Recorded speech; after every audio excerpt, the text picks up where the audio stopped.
இந்த ஆட்சி முடிவதற்குள்ள எத்தனாயிரம் குடும்பங்கள் சீரழிஞ்சு போகும்னு தெரியல. இந்த அதிகாரி போரில் நடக்கக்கூடிய சில விபரீதங்கள் இவர்கள் எல்லாத்தையுமே களை எடுத்தால் மட்டும்தான் இந்த போதை வஸ்துக்களை அழிக்க முடியும்.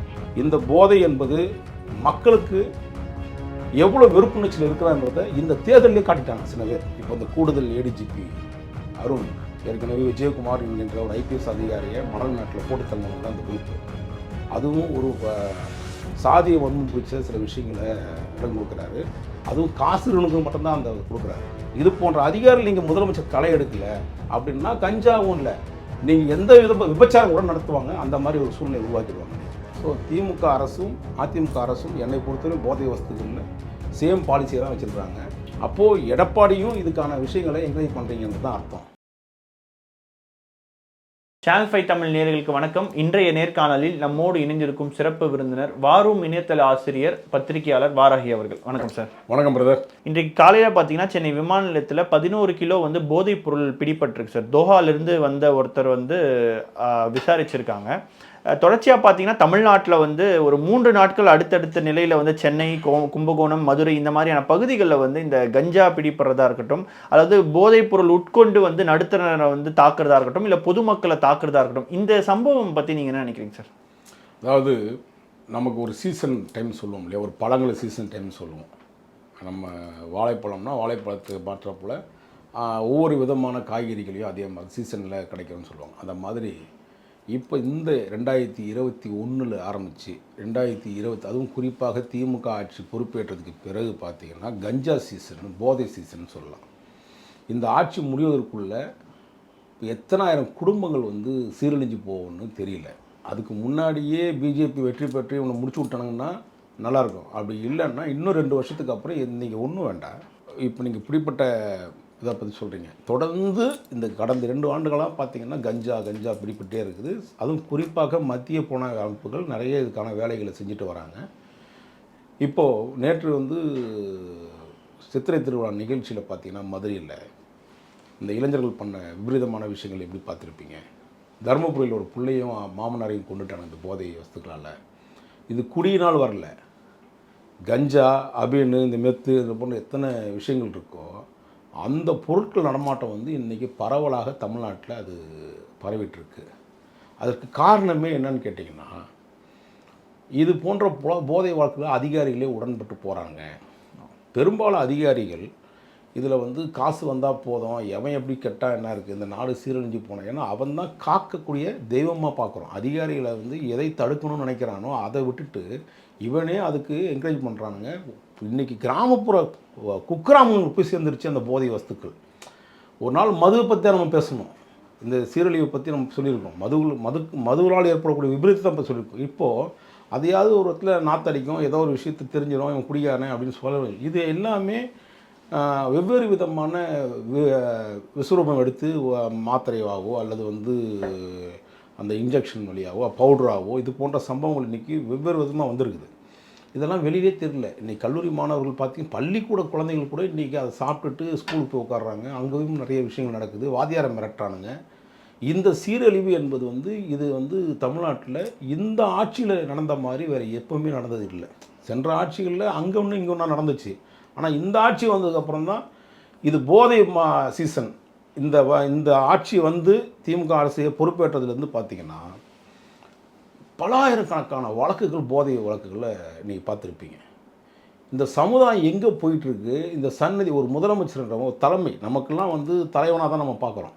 ஏன்னா தமிழ்நாட்டுடைய தலைவர் நீ, ஒரு தமிழ்நாட்டு அத்தனை மக்களுக்கும் சேர்ந்த ஒரு முதலமைச்சர் நீ அந்த குடும்பமே வீணாக, உங்கள் குடும்பத்திலேயே உங்கள் அண்ணன் போதையினால் என்ன ஆனாருன்னு தெரியும், மூக்காமுத்து. அதை கூடமா இன்னும் உணர மாட்டேங்கிறீங்க. ஒரு கலைஞர் அவர்களை வளர்த்ததே எம்ஜிஆருக்கு எதிராக ஒரு ஆட்டம் கொண்டு வரணும், நம்ம வீட்டில் கொஞ்சம் கொண்டு வரணும், ஒரு நடிகனாக உருவாக்கணும் தான் மூக்காமுத்தை கொண்டு வர்றார். ஒரு நல்ல பாடகர். அந்த விபரீதம் கூடவே இன்னும் இத்தனை வருஷம் ஆச்சு. இந்த நாட்டு மக்கள் நாசமாக போனால் என்னன்னு கேட்குற அளவுக்கு தானே நீங்கள் இருக்கீங்க. உங்களுக்கு தேவை பணம். அதனால் எவன் எப்படி கெட்டு போனால் பரவாயில்லன்னு இருக்கீங்க. நாடு சீரழிஞ்சா நீயும் தான் சேர்ந்து சீரழி. ஏன்னா எப்போவுமே இந்த போதை வஸ்துக்களை வச்சுட்டே இருந்தால் இவனுக்கு மூளைக்கு பப்ளிக் மூளையை சிந்திக்கக்கூடாது, மூளைக்கு வேலையை கொடுக்கக்கூடாதுன்னு நினைக்கிறானுங்க. இதனை அந்த விபரீதம்லாம் வீட்டில் இருக்கக்கூடிய பெரியவர்கள் தான் இதை கட்டுப்படுத்தணும். ஏன்னா இதெல்லாம் திருந்தக்கூடிய அரசாங்கமாக தெரியல. இல்லைன்னா திருத்தத்துக்கான மக்கள் புரட்சி ஏற்படணும். இந்த போதை வஸ்துகளை ஒழிப்பது என்பது இனிமேல் வரக்கூடிய மத்திய அரசு பொறுப்பேற்று கடுமையான சட்டங்கள் போட்டு இது போன்ற ஆட்களை வந்து கைது பண்ணும். அதே போல் இந்த அதிகாரி போர்வில் நடக்கக்கூடிய சில விபரீதங்கள் இவர்கள் எல்லாத்தையுமே களை எடுத்தால் மட்டும்தான் இந்த போதை வஸ்துக்களை அழிக்க முடியும். தமிழ்நாட்டை மட்டும் நம்ம குறிப்பிட்டு சொல்ல முடியாது. இன்றைக்கி நாடு முழுக்க பல நாடுகளில் பல மாநிலங்களில் அந்த விஷயங்கள் நடந்துட்டு தான் இருக்குது. நீங்கள் மும்பையில் பார்த்தீங்கன்னா பெரும்பாலும் அங்கே தான் பிடிக்கிறான், குஜராத்தில் பிடிக்கிறான், ஒவ்வொரு ஏர்போர்ட்லேயும் பிடிக்கிறான். அப்போது இவருடைய தொடர்பு, அதிகாரியோட தொடர்பு நீங்கள் ஒன்றும் இல்லை, ஒரு பொருள் ஏத்தனாவே ஸ்கேன் பண்ண தெரிஞ்சிடாதா? அங்கேயே தடுத்துருக்கலாம்ல. அங்கேயும் கரப்ஷன். அப்போ நாட்டுக்கு வந்து மிகப்பெரிய விபரீதமான விஷயம் சீரழிவு என்பது வந்து இது. ஆனால் குறிப்பாக தமிழ்நாடு தான் இதில் நம்பர் 1 மாநிலமாக இன்றைக்கி திகழப்படுது. மக்கள் தான் விழிப்புணர்ச்சியோடு இருக்கணும். இனிமேல் இது போன்ற சம்பவங்களை எப்படி ஒழிப்பதற்கான வேலைகளை யாராவது இப்போ தகவல் கொடுக்குறான் போதையை பற்றி. நீங்கள் பார்த்தா தெரியும். இப்போ சமீபத்தில் ஒருத்தர் போதைக்கு இது மாதிரி விற்கிறானுங்க, இப்போ கஞ்சாவுக்கு விற்கிறானுன்னா அவருக்கு உயிருக்கு பாதுகாப்பு கொடுக்கப்படலையே. அப்போ எவன் பயந்துட்டு சொல்ல மாட்டேங்கிறானே இன்றைக்கி நாட்டில். அப்போது இந்த காவல்துறை அதிகாரியாவது தகவல் தெரிவிப்புடைய முகவரிய ஃபோன் நம்பரை கொடுத்துட்றாங்க சில இடங்களில். இனிமேலாவது அந்த சம்பவத்தை தடுக்கிறதுக்கான வழிகளை பார்க்கணும். நிறைய சட்ட மாற்றங்கள் ஏற்படணும். அப்போ தான் அந்த விழிப்புணர்ச்சி ஏற்படும். இந்த போதை என்பது மக்களுக்கு எவ்வளோ வெறுப்புணர்ச்சியில் இருக்கிறான்றதை இந்த தேர்தலே காட்டிட்டாங்க சில பேர். அதனால தான் இந்த வாக்குப்பதிவுகள்லாம் என்னென்ன சூழ்நிலை நடந்திருக்குன்னு உங்களுக்கு தெரியும். அறவே ஒழிக்கப்பட வேண்டிய இந்த போதை வஸ்துக்களை அரசாங்கத்துடன் இணைந்து நம்மளாவது அரசாங்கம் செயல்படனாலும் நம்மளாவது சேர்ந்து போராடி தான் அதை ஒழிக்கணும்னு தான் நான் நினைக்கிறேன். சரி, இப்போது அதிகாரிகள் வந்து நிறைய பேர் இதுக்கு உடந்தையாக இருக்கிறாங்கன்னு சொல்கிறாங்க. ஒருவேளை அதிகாரிகள் நினைச்சா வந்து ஒரே வாரத்துலேயோ இல்லை குறுகிய காலத்துலேயோ இதை தடுக்க முடியுமா தமிழ்நாட்டில்? நீங்கள் சைலேந்திர பாபுன்னு ஒருத்தர் டிஜிபியாக இருந்தார். இந்த சம்பவம் அவருக்கும் போது நடந்த சம்பவங்களில் பார்த்தீங்கன்னா டன் கணக்கில் எடுத்தாங்க கஞ்சாவை. ஒரு பெரிய புரட்சி மீடியாவுக்குள்ளே வந்த உடனே இந்த மாதிரி எல்லா இடத்துலையுமே போதை வஸ்துக்களால் ஏற்படக்கூடிய விபரீதம் பாருங்கள், கல்லூரி மாணவர்களுடைய வாழ்க்கையை பாருங்கள், பள்ளிக்கூட மாணவிகளுடைய வாழ்க்கையெல்லாம் பாருங்கள், அதனால் நடக்கக்கூடிய சம்பவங்களை பாருங்கள். எத்தனை கொலை நடக்குது, எத்தனை கொள்ளை நடக்குது, எத்தனை ரேப்பு நடக்குது. இந்த மாதிரி சம்பவங்கள்லாம் அந்த அக்யூஸ்டாக வந்து சேர்க்க வேண்டிய சைலேந்திர பாபுவை தான் நம்ம இன்றைக்கு வரையும் பெரிய ஹீரோ, மாஸ் ஹீரோவாக நம்ம நினச்சிட்ருக்கானுங்க சில இளைஞர்கள். அவர் எவ்வளோ பெரிய மோசமான ஆளுன்னு நம்ம தான் தெரியும். ஒரு வரக்கூடிய தலைமுறைக்கு வந்து இவன் ஏதாவது உதாரணமாக இருக்கணும் சைலேந்திர பாபு. அந்த தலைமுறையில் தான் காசு இல்லைன்னா பொம்பளைங்க, இதை தவிர வேறு எதுவுமே தெரியாத ஒரு சைலேந்திர பாபுக்கு அப்படி போன்ற காவல் அதிகாரிகள் இருந்தாங்கன்னா எப்படி இந்த நாடு சுத்த முடியும்?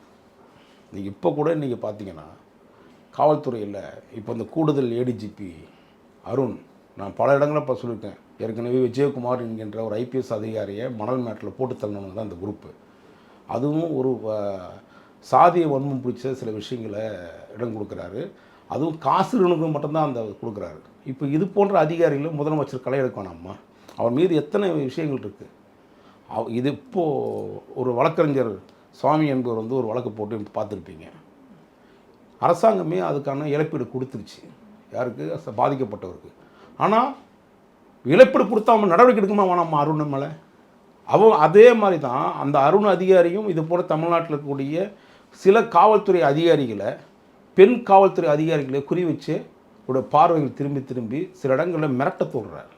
இது போன்ற அதிகாரிகள் நீங்கள் முதலமைச்சர் களை எடுக்கலை அப்படின்னா கஞ்சாவும் இல்லை, நீங்கள் எந்த விபச்சாரம் கூட நடத்துவாங்க. அந்த மாதிரி ஒரு சூழ்நிலை உருவாக்கிடுவாங்க. இன்றைக்கி தமிழ்நாட்டில் அதாவது தவறுகள் வந்து ரொம்ப ஈஸியாக செய்யலாம். ஏன்னா இது போன்ற அதிகாரி, அருண் போன்ற ஐபிஎஸ் அதிகாரி இருந்தால் என்ன பண்ணுவீங்க நாட்டில்? இல்லை சார், போதைப் பொருள் கடத்துறவங்களுக்கு நான் சர்வாதிகாரியாக இருப்பேன்னு சொல்லி முதலமைச்சர் சொல்லியிருக்காரு. இவ்வளோ பெரிய சம்பவம் நடந்ததுக்கப்புறமா அவர் சைட்லேருந்து எந்த ரியாக்ஷனுமே வரல. அவன் கட்சிக்காரன் தானேங்க ஜாஃபர் சாதிக்கு, அவன் கட்சிக்காரன் தானே, திமுக கட்சிக்காரன் தானே. இப்போ நான் தான் சொல்ல வர்றேங்க, இதற்கு எல்லாத்துக்கும் நான் வந்து முதலமைச்சர் வந்து விழிப்புணர்ச்சி இல்லைன்னா இது நடக்காதுங்க.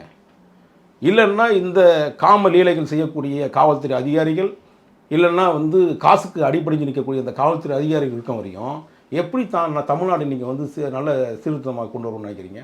அதை போன்ற விற்கிறவனையும் உங்கள் கட்சியில் வச்சு பொறுப்பு கொடுக்குறீங்க. இப்போ அது மட்டும் இல்லை, இப்போ ஏடிஎம்கேல 2 பேர் நான் சொல்லியிருக்கிறேன் உங்களுக்கு. இப்போ நான் வந்து சமீபத்தில் 2 பேர் நான் வந்து ஏடிஎம்கேலேயே சொல்லியிருக்கேன். இது திமுக மட்டும் இல்லை, ஏடிஎம்கேலேயும் அந்த குற்றவாளிகள் இருக்கானுங்க. இந்த அபிஷேக் ரங்கசாமின்னு இந்த சட்டமன்ற உறுப்பினர், முன்னாள் சட்டமன்ற உறுப்பினர் சத்யா அவர்களுடைய போர்வையில் பல கோடி ரூபா சம்பாதிச்சு வச்சுருக்க அந்த போதை வஸ்தால் ஒரு நபர் ஏடிஎம்கேல பொறுப்பில் மாவட்ட லெவலில் அபிஷேக் ரங்கசாமி, அபிஷேக்னு போட்டு பார்த்தீங்கன்னா தெரியும். அதே மாதிரி இன்னொருத்தன் ஆதிராஜன் மாவட்ட செயலாளர் பொறுப்பு போட்டு வச்சிருக்காரு. இந்த போதை வஸ்துக்கள் விற்கக்கூடியவங்களாம் இந்த கட்சியிலையும் இருக்கிறானுங்கல்ல. இவனுங்க வந்து பார்த்தீங்கன்னா ஆர்ப்பாட்டம் பண்ணுவானுங்க, போதை வஸ்துக்கு எதிர்த்து. அதுவும் அரசியல் பண்ணுறானுங்க. அப்போ இது எடப்பாடிக்கு தெரியுதா இல்லை தெரியலையா, இல்லை எடப்பாடிக்கு வந்து தெரியக்கூடிய விஷயத்தை மறைச்சிட்டாங்களான்னு கூட எனக்கு தெரியல. அப்போது எடப்பாடியும் இதுக்கான விஷயங்களை என்கரேஜ் பண்ணுறீங்கன்றது தான் அர்த்தம். ஸோ திமுக அரசும் அதிமுக அரசும் என்னை பொறுத்தவரையும் போதை வஸ்துக்களில் சேம் பாலிசியை தான் வச்சுருக்குறாங்க. அவங்கள அந்த மாதிரி ஆட்கள் இருந்தால் தான் கட்சிக்கு எதாவது ஃபண்டு வரும், அவன் தான் வந்து ரவுடிசம் பண்ணுவான், கரெக்டாக வந்து பணம் கொடுப்பான் எல்லாத்துக்கும் அப்படின்னு நினச்சி தான் வச்சுருக்காங்க.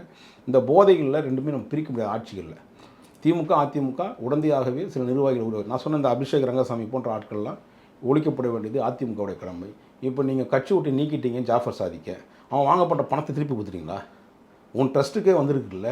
திமுகவுடைய இளைஞரணி தலைவர் நம்ம அமைச்சர் தம்பி உதயநிதி ஸ்டாலின் ட்ரஸ்ட்டுக்கே பணம் கொடுக்கப்பட்டிருக்கு, ஜாஃபர் சாதிக்கு சொல்லியிருக்காங்க இல்லையா? இது போன்ற போதை வஸ்துக்கள் உள்ள ஆசாமிகள் கடுமையான, அதாவது நீங்கள் பார்த்தீங்கன்னா இந்த அதிகாரிகளை மட்டும் குறை சொல்லாமல் சென்ட்ரல் கவர்மெண்ட்லேயும் சில அதிகாரிகள் இருக்கான் இது போன்ற. ஏன்னா அங்கேருந்தானே இங்கே வருது, இங்கே விற்பனைக்கு இவனுங்க விட்றானுங்க. இவனுங்க அவங்க வந்து ஹோல்சேல் வியாபாரம்னா இவனுங்க ரீட்டைல் வியாபாரம் மாதிரி ஆகிட்டானுங்க. இப்போ அப்படி தான் இன்றைக்கி தமிழ்நாட்டில் நடந்துகிட்ருக்குது. கடுமையான சட்டங்கள், கடுமையான நல்ல அதிகாரிகளை வந்து தமிழக முதலமைச்சர் பணி நியமனம் செய்யணும். அப்படி இல்லைன்னா இது போன்ற களவாணித்தனம் நடக்கத்தான் செய்யும். இது தமிழகத்துக்கு மட்டுமல்ல, நாட்டுக்கே சீர்கேடு. உங்கள் நேரத்தை ஒதுக்கி பல்வேறு கேள்விகளுக்கு பதில் தந்தமைக்கு மிக்க நன்றி சார். நன்றி, வணக்கம்.